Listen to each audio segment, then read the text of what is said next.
কবিতাৰ শিৰোনাম মোৰ সপোন।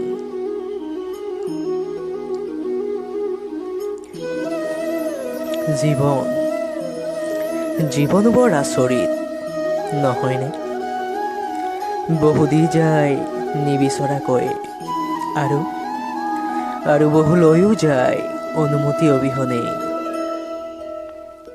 কেতিয়াবা যদি হহুৱাই, আকৌ কেতিয়াবা কন্দুৱাই, কেতিয়াবা সোণোৱালী সপোন দেখুৱাই তাৰ পাছত দৌৰিব দিয়ে, আৰু কেতিয়াবা সপোন ভাঙি হতাশাৰ পৃথিৱীলৈ লৈ যায়।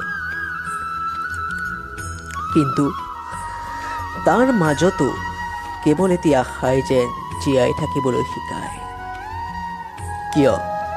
কথাতেই কয় নহয়, আশা আছে বাবেইতো পৃথিৱীখন ইমান ধুনীয়া।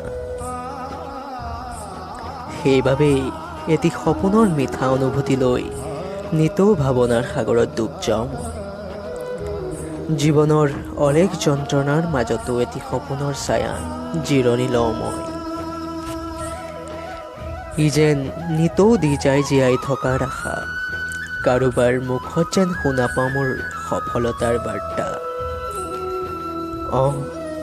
এই সপোনে অৱশ্যে দুখবোৰ মোহাৰিব নোৱাৰে, কিন্তু দুখৰ মাজতো এটি অকৃত্ৰিম হাঁহি বিয়পাই তোলে।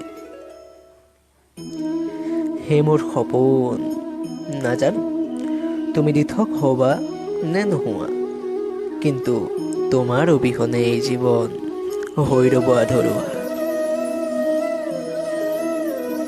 ধন্যবাদ।